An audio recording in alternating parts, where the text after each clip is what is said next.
Hi/X, it's been a while since I last posted. I'm using the pseudonym Tarnbeck, but I am the Kiwi fossil hunting anon from a year or so back. I've returned to share a number of odd encounters from my childhood house, outside of Warrington in the UK. I'm currently at work, so my replies may be delayed. I appreciate your patience. I grew up in a small town called Runcorn, next to the neighboring town of Warrington. I spent the first 10 years of my life in the same house, before emigrating to New Zealand with my family. The house wasn't anything special, not an old Victorian building, nor a new construction. From the best of my knowledge, it was built in the 80s, however the events that took place there were far from normal. One of my formative memories is waking up to my room bathed in a brilliant blue glow. I don't remember how old I was during this experience, my best guess would be 5 years old. My room was one on the second story, facing our fenced-off backyard, with a surrounding forest outside its border. I distinctly remember 3 figures inside my room. Their appearance was hazy, and almost two-dimensional. As if they were shadows on my walls, I remember them approaching my bed, and then that's it.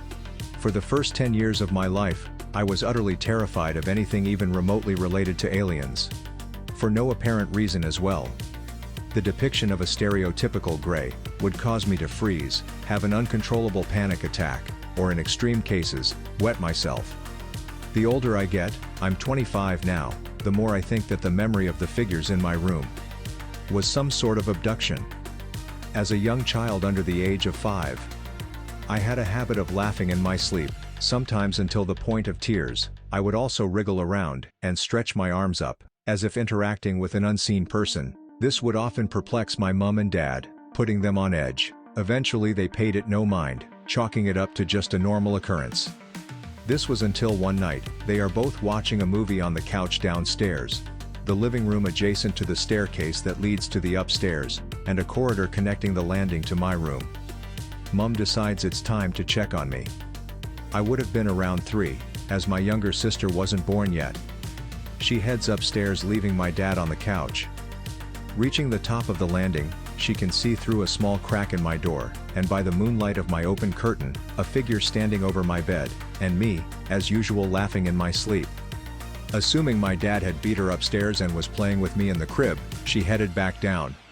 Finding my dad on the couch, she comments that he made it back down here fast, adamantly refuting that he had not left the couch. They both flew upstairs to find the door wide open, every light in the room now on, and me laughing to the point of tears, sitting up in bed with my eyes closed, fast asleep. One of the strangest incidents occurring at the home happened to my mother. This occurred in early 2007, when our belongings were being removed from the house by movers, and placed in containers ready to ship over. We had an oven cooker top with an extractor fan attached above.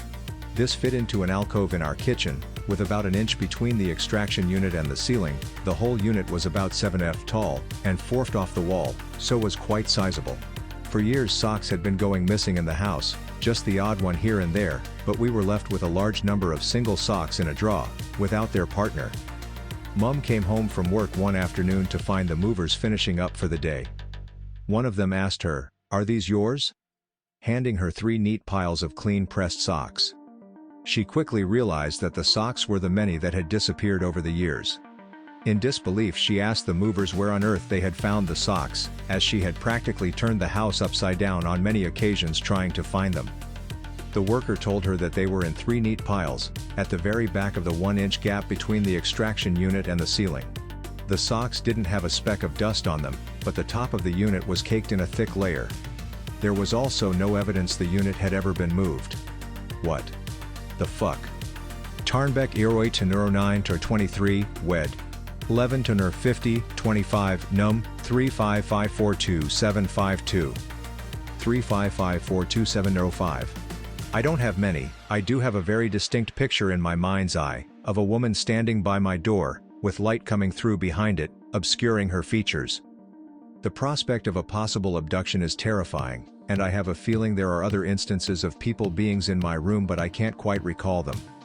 Tarnbeck 08, 09 to 23, Wedbush 13 to 39, Ombush number 355543475. Okay, just finished work. One strange thing that happened around the house was a ceiling fan in my parents' bathroom. which until a few years ago I always assumed was automatic. It would turn on the moment I walked in there for a drink of water, which was a daily occurrence as I just preferred to drink straight from the tap, and theirs was the coldest water. The fan was never automatic, and had to be turned on via a switch on the far wall, well away from the lights.